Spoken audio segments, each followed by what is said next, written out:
आपको मालूम है आज पूरे इस्लामाबाद दाखिली और खारजी रास्तों पे कंटेनर लगे रहे, उसके हवाले से भी बात करेंगे। पीटीआई की पूरी कोशिश थी कि इस जलसे को कामयाब करे, वो अपनी पावर शो करे।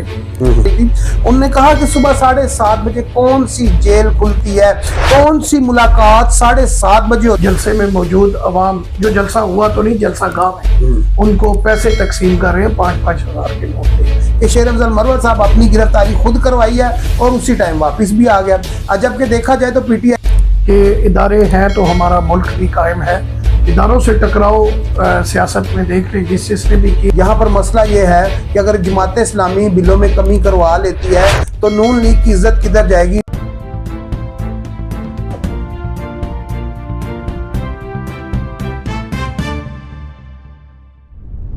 जी तो अस्सलामुअलैकुम नाज़रीन, जेजेडीवी के प्लेटफॉर्म से मैं हूं सुल्तान और आप देख रहे हैं मेरा डिजिटल चैनल। नाज़रीन, जैसा कि आपको मालूम है हर रोज एक नई खबर के साथ हम आपकी खिदमत में हाजिर होते हैं। और जैसा कि आपको मालूम है कि आज रावलपिंडी और इस्लामाबाद कह लें कि मैदान जंग बना रहा, उसकी वजह क्या है उसकी तरफ भी आते हैं। जैसा कि आपको मालूम है कि इस्लामाबाद के फैजाबाद के संगम पे 26 नंबर चुंगी पे और रोहाट टी चौक में जैसा कि आपको मालूम है आज पूरे इस्लामाबाद दाखिली और खारजी रास्तों पे कंटेनर लगे रहे, उसके हवाले से भी बात करेंगे। और नाज़रीन बात करेंगे कि जो 22 अगस्त तरीके इंसाफ जलसा करने जा रही थी कह लें कि इस्लामाबाद के मकाम पे कह लें कि तरनोल फाटक पे इनका जलसा था। और 2 दिन पहले ही कह लें कि जैसा कि आपको मालूम है कि शेर अफजल मरवत साहब जो हैं अभी कह लें कि थोड़े दिन हुए हैं कि ये तरीके इंसाफ में इनकी बहाली वापस हुई है, नहीं तो इनको तरीके इंसाफ से इस जमात से और नोटिफिकेशन भी मिला हुआ था और इनकी रुकनीत जो है वो भी मुअत्तल कर दी गई थी। और कह लें कि इनको थोड़ी थोड़ी स्पेस मिल रही है पार्टी में वापस आने की। और बड़ी बड़ी बड़कें मारने में सबसे आगे शेर अफजल मरवत साहब थे। और कहा जाए तो मेरा ख्याल कमी नहीं की अली मीन गंडापुर जो पीके के वजीर आला हैं, उन्हें भी बड़ी बड़ी बड़कें मारी, उसके हवाले से भी बात करेंगे। और असद कैसर साहब जो हैं कह लें कि जो साबका स्पीकर कौमी असम्बली रह चुके हैं, उनके हवाले से भी। और एक खबर आ रही है जनाब अली मीन गंडापुर के हवाले से कुछ ले और कुछ देने की, उसके हवाले से भी बात करेंगे। और कहा यह जाता है कि ये जो जलसा था ये बड़ा खास और बड़ा अहम था। अभी तक कह लें कि जो पीटीआई के वर्कर हैं, कारकुन हैं, उनमें अभी तक कह लें कि एक तफ्शीश पाई जाती है। वो कहते हैं कि जलसा कैंसिल क्यों हुआ, बोलो पेंसिल जलसा कैंसिल। स्टूडियो में हमारे साथ मौजूद हैं शहजाद सत्ती साहब, कह लें कि जो सियासत पे बड़ी कह लें कि गौर फिक्र रखते हैं और बड़ी बरीकी से देखते हैं सियासत की जो पेचीदगी और बरीकियां होती हैं। और उसके हवाले से कह लें कि आज हमने उनको स्टूडियो में भी मदऊ किया है। माजी में भी आपने देखा होगा स्टूडियो में हमारे साथ होते हैं। काफ़ी दिन के बाद कह लें कि ये वापस आए हैं। इनके कुछ कह लें कि out of city out of country इनके दौरे थे, वो कंप्लीट हुए तो आज उनने हमें स्टूडियो में टाइम दिया। सबसे पहले तो खुशामदीद कहेंगे जनाब शहजाद सत्ती साहब को। क्या हाल है शहजाद भाई? जी शुक्रिया सुल्तान भाई। कहाँ घूम के आए हैं? बड़े बड़े आपके तो हमने देखा है फेसबुक पे बड़े बड़े दूर तक आप सैर तफरी करके आए हैं। बस वो कुछ राज है, राज ही रहने दे जो चले। आप समर में नहाने गए हुए थे लगता है ना? चले तो ये तो बड़ी अच्छी बात है। तो कैसा लगता है कि ये अब जो है कि जो जलसा कैंसिल हुआ है पीटीआई का, क्या कहने चाहेंगे इसके हवाले से? जी हाँ, आज जैसा कि पूरे जोरों शोर पे था, वो ताप पे था, पीटीआई की पूरी कोशिश थी कि इस जलसे को कामयाब करे, वो अपनी पावर शो करे। लेकिन वो अभी जैसा कि मरवत साहब ने भी प्रेस कॉन्फ्रेंस की है और उसमें कहा कि खान साहब की तरफ से हमें इशारा मिला कि ये जो जलसा है मुलतवी किया है, ख़त्म नहीं किया, मुलतवी किया। और दोबारा 8 सितंबर की इन्होंने डेट दी है। और इन्होंने कहा कि खान साहब का हुक्म था जिस वजह से हमने मुलतवी किया। अच्छा, यहाँ पर आज नाज़रीन ये भी सामने आया कि शेर अफजल मरवत साहब जब जलसे के लिए निकले, वैसे तो अलानात जो है कि सुबह कहा यह जाता है कि सुबह 7:30 बजे कौन सी जेल खुलती है, कौन सी मुलाकात होती है। और आजम स्वाति साहब और ब्रिस्टर गोहर जो चेयरमैन है पीटीआई के, ये सुबह 7:30 बजे अडयाला जेल पहुंच गए। और इस खबर के ऊपर भी कह लें कि काफ़ी तफ्शीश पाई जाती है और इसके ऊपर भी काफ़ी शक व शुबात कह लें कि सामने आ रहे हैं। काफ़ी सारे जो पीटीआई के वर्कर हैं, वोटर हैं, सपोर्टर हैं और जो कह लें कि रहनुमा है, टिकट होल्डर है, वो भी कह लें कि काफ़ी परेशान है। उन्होंने कहा जी सुबह 7:30 बजे कौन सी जेल खुलती है। और एक कह लें कि जो टेलीफोन कॉल आई अलीमा खान साहबा की, जो इमरान खान साहब की सकी बहन है, और उनकी भी एक कह लें कि ऑडियो मंजर पे आई तो वो ये कह रही थी, फोन पे किसी के साथ बात कर रही थी, उनने कहा कि सुबह 7:30 बजे कौन सी जेल खुलती है, कौन सी मुलाकात 7:30 बजे होती है कि आजम स्वाति और ब्रिस्टर गौहर जो है वहां पर पहुंच गए, आखिर इनको किसने बुलाया। ये थोड़ा थोड़ा इशारा करते हैं पिंडी वाली साइड पे कि एस्टेब्लिशमेंट ने शायद इनको कहा है, लेकिन सब डोरियां वहीं से हिलती हैं जो कह लें कि जो नारे मारते हैं, जो बड़के मारते हैं। अली मीन गंडापुर साहब हो गए, शेर अफजल मरवत साहब हो गए। तो जब तक आप अदारों को साथ नहीं लेकर चलेंगे, एहसास अदारों को, आप मेरा हल पाकिस्तान में नाकाम है। उसकी वजह यह है कि अदारे हैं पाकिस्तान के, एहसास अदारे हैं तो हम हैं, पाकिस्तान है। तो इन्हीं की वजह से कह लें कि मुल्क पाकिस्तान की जो सलामती है वो कायम है, ना कि ये सियासतदानों की वजह से, ना कि दूसरे तीसरों की वजह से। तो खैर मुख्तसर बात यह है कि अलीमा खान साहबा की जो ऑडियो लीक हुई है वो यही थी कि उनका कहने के इख्तलाफात था कि जो जी आजम स्वाति साहब 7:30 बजे जेल क्यों गए, आखिर इनको किसने पूछा। भाई अलीमा बाजी, उनने पूछना किससे था? उनके साथ जिनसे उनने पूछना था वो तो साथ थे। बानी जो इस कह लें जो चेयरमैन है ब्रिस्टर गौहर साहब, और इस टाइम जो पार्टी को लीड कर रहा है, जिसके कंट्रोल में पार्टी है, उसका नाम है ब्रिस्टर गौहर। अगर आपको नहीं पता तो जरा पार्टी से पूछ लें। तो मकसद यहाँ पर यह है, जो पार्टी का चेयरमैन है वो उनके साथ था। चेयरमैन और कह लें कि आजम स्वाति साहब की मुश्तरका प्रेस कॉन्फ्रेंस आई तो उनने ये कहा कि ये जो जलसा है, खान साहब ने कहा है इसको फिलहाल मुलतवी कर दिया जाए। तो अब कह लें कि थोड़े दिन के बाद ये जलसा दोबारा होगा। लेकिन यहाँ पर मसला ये है, मुझे एक चीज़ बड़ी अच्छी लगी शहजाद भाई आज इमरान खान साहब की, वो ये थी कि देखें, एक तो हमारे इस्लामाबाद में इस्लामी कह लें कि जो जमातें हैं वो बैठी हुई थी धरना दे के इस्लामाबाद डी चौक में। जैसा कि आपको मालूम है कि एक हमारे कह लें कि जो मजहबी एक केस बना हुआ है, उसके हवाले से जो सुप्रीम कोर्ट से फैसला लेना चाह रहे थे। तो एक ये तो बहुत अच्छा फैसला हुआ कि अगर ये लोग उधर जलसा भी करते पीटीआई वाले कह लें कि, और इधर जो इस्लामी जमातें हैं वो मज़हब के लिए लड़ रही होती, तो मेरा ख्याल है इनका अच्छा तासुर नहीं जाना था। लोगों ने कहना था कि देखो जी, इधर हम दीन के लिए लड़ रहे हैं, इस्लाम के लिए लड़ रहे हैं, और ये लोग उधर अपनी कुर्सी के लिए लड़ रहे हैं। इस बात से मैं कहता हूं कि पीटीआई ने बहुत अच्छा फैसला किया, उससे फैसला करवाया गया या फैसला किया गया। यहाँ पर यह भी नाज़रीन मैं आपको बता दूं कि कल की जो हमारे अदारों की, एहसास अदारों की जो रिपोर्ट थी, IM की होगी और ISI की हो गई, CIA की होगी, कमिश्नर इस्लामाबाद की हो गई, DG जो हमारे कह लें कि इस्लामाबाद पुलिस क्या उनकी होगी। तो उन्होंने ये कहा था कि हम जो सिक्योरिटी है वो जलसे को देंगे या मौलवियों को देंगे जो इस्लामी जमातें हैं, तो हम ये सारा कैसे मैनेज करेंगे।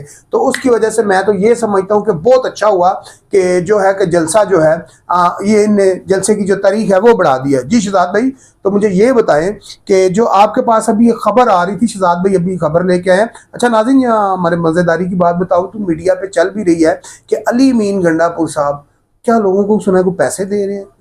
जी बिल्कुल, आज सोशल मीडिया पे पिछले 2-3 घंटों से ये वीडियो काफ़ी देर से वायरल हो रही है और उसमें अली अमीन गंडापुर साहब अपने हाथ से जलसे में मौजूद अवाम, जो जलसा हुआ तो नहीं, जलसा गाँव है, उनको पैसे तकसीम कर रहे हैं। 5-5 हज़ार के नोट दे रहे हैं। 5-5 हज़ार के नोट यानी कि नाज़रीन उनको दिए जा रहे हैं कि जिनको इस्लामाबाद लाना था, तो जब वो लाए नहीं तो फिर उनको पैसे क्यों दे रहे हैं, ये बड़ा सवाल है। जी ऐसे ही है बिल्कुल। तो यहाँ पर बात यह है कि कहते हैं कि मजदूर की मजदूरी पसीना खुशक होने से पहले देनी चाहिए।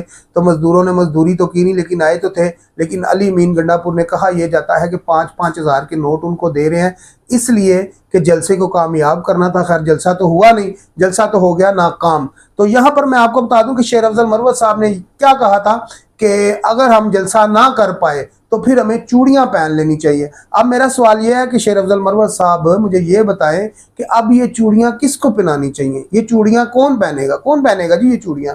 जी जैसे कि आपको पता है कि हमेशा PTI की जो क़यादत है वो डायलॉगबाजी करती है, बड़े बड़े दावे करती है और फिर बाद में यू टर्न लेती है।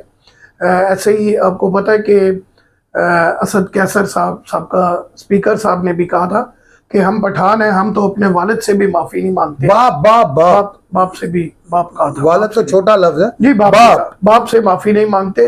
और नदीम मलिक के प्रोग्राम में उन्होंने माफ़ी मांगी। उन्होंने कहा कि कल भी कहा, अली मीन गंडापुर साहब ने कहा कि हम तो आएंगे किसी के बाप में जुर्रत है तो मैं रोक हमें के रोक के दिखाएं, हम तो दिखाएं जलसा और करके फिर दिखाएंगे। अली मीन गंडापुर तो बड़के तो मारते हैं, लेकिन वो बड़के चंद ही लम्हों के बाद, चंद ही वो कह लें कि जैसे ही मीडिया जाता है ना, तो वो लोग जो बड़की होती है ना, वो यू ठूस कर टर्न देते लेने हैं। के माहिर हैं, वो फिर यू टर्न ले लेती है और इस बयान पे ऐसे ही मरवत साहब ने भी।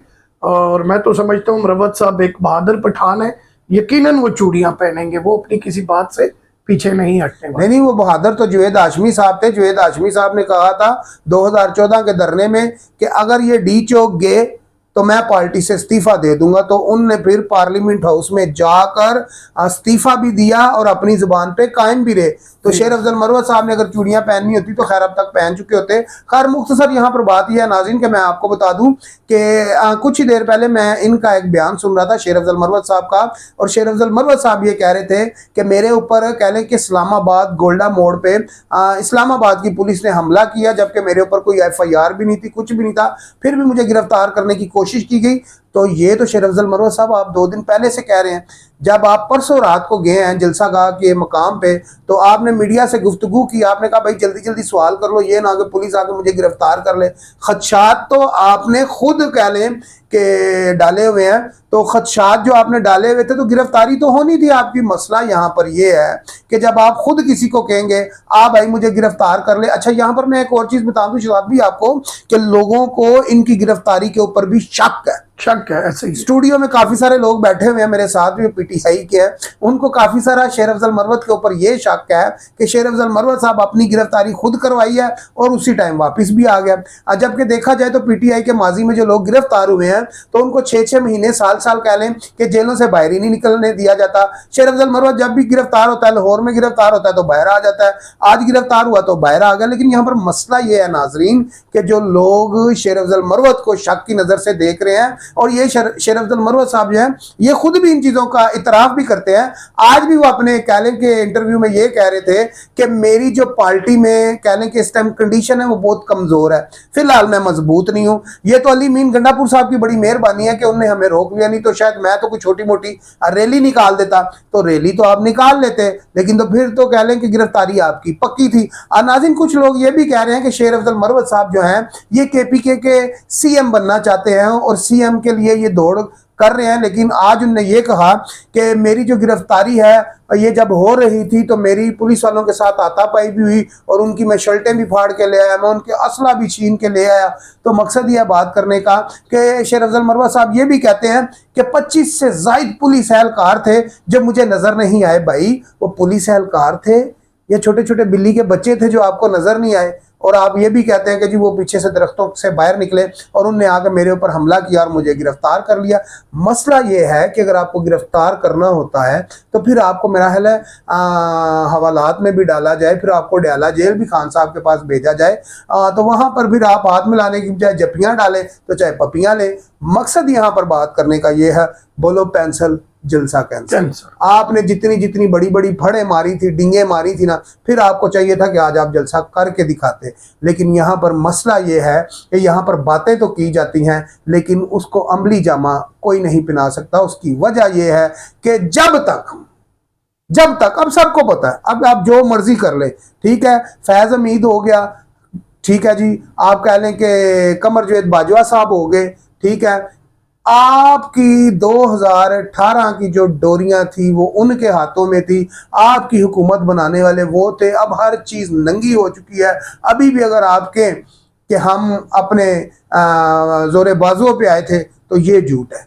मकसद ये है कि जब तक आप अदारों के साथ मिलजुल कर नहीं रहते तो मेरा ख्याल है आप मुल्क पाकिस्तान में ना तो सियासत कर सकते हैं, ना ही आप जो है आपकी जमात तरक्की कर सकती है। उसकी वजह यह है कि अदारे हैं तो पाकिस्तान है। क्यों शहजाद भी क्या कहना चाहिए? जी बिल्कुल सुल्तान भाई, आपने दुरुस्त फरमाया, बड़ा तफसीली आपने बताया कि इदारे हैं तो हमारा मुल्क भी कायम है।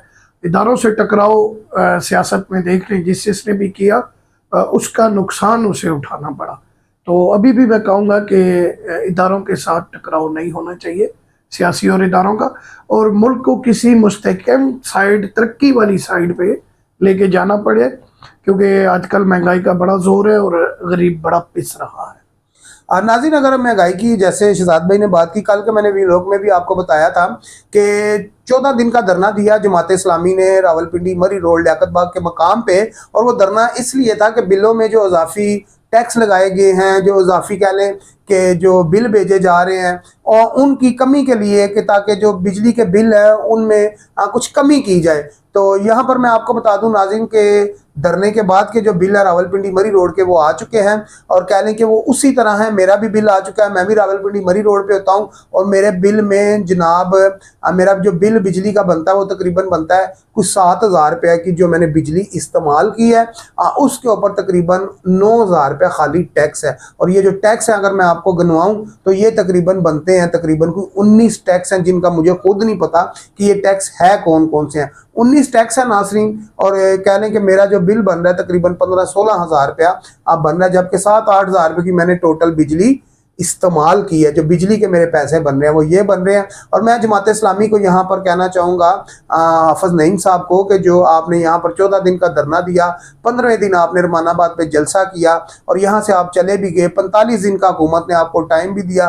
फिर आपने क्या ये कहा था कि धरना देने से पहले कि हम IPPs कंपनियां ख़त्म करेंगे, ये जितने भी बड़े बड़े लोग हैं, MP MNA मिनिस्टर हैं, हम इनको 1300 सीसी गाड़ी पर लाएंगे। और दीगर और भी आपके काफ़ी सारे 9 नकाती झंडा था आपका, लेकिन एक भी आपने जो झंडा था वो पूरा नहीं किया। एक भी जो कह लें कि आपने अपनी शर्त नहीं मनवाई। 45 दिन का टाइम लिया और आप अपने घरों को वापस चले गए। लियाकत बलोच साहब से मैंने जब ये सवाल किया रमानाबाद पे तो जलसे के दौरान, तो उनने मुझे ये कहा कि हम कह लें कि ये 45 दिन घरों में नहीं रहेंगे, हमारे मुख्तलिफ शहरों में जलसे हैं, हम वो जलसे करेंगे, लोगों को एक्टिव करेंगे और हुकूमत को जो अपनी बात है वो मनवाएंगे। यहाँ पर मुझे शहजाद भी एक बात ये समझ नहीं आ रही कि जो अगर ये मनवाते हैं अपनी बात तो फिर नून लीग कहाँ खड़ी है। यहाँ पर मसला ये है कि अगर जमात इस्लामी बिलों में कमी करवा लेती है तो नून लीग की इज्जत किधर जाएगी। नून लीग महंगाई में जो कमी करेगी तो उसका जो सारा क्रेडिट है वो जमात इस्लामी को जाएगा, तो जो जमात मुस्लिम लीग नून का वोट है वो जमात इस्लामी को पड़ेगा। यहाँ पर मसला ये है कि नून लीग ने अपनी रेपो कैसे मजबूत करनी है। नून लीग की जो साख खराब हुई है, जिस तरह शहबाज शरीफ साहब ने कहा, मैंने 16 महीने की हुकूमत में सियासत कुर्बान करके रियासत बचा ली है, नहीं तो मुल्क डिफॉल्ट की तरफ जा रहा था। चलो जी, वो तो 16 महीने गुजर गए, अब तो ये भी साल गुजरने वाला है। लेकिन यहाँ पर मसला ये है 2024 के इलेक्शन के बाद भी कह लें कि पाकिस्तान में दिन ब दिन महंगाई होती जा रही है। तो हमें जो है इस वक्त गरीब को भी बचाना है, मुल्क भी बचाना है और रियासत को भी बचाना है और सियासत को भी बचाना है। लेकिन यहाँ पर मसला ये है कि लोग फिलहाल अपनी जेबें बचा रहे हैं और कह लें कि जो गरीब के गले पे छुरी चल रही है उनके ऊपर दिन ब दिन एक नए से नया महंगाई का बम फोड़ा जा रहा है। इसी के साथ अपने भाई सुल्तान को और शहजाद भाई को इजाज़त दीजिए। मिलते हैं अगली वीडियो में। अल्लाह हाफिज़।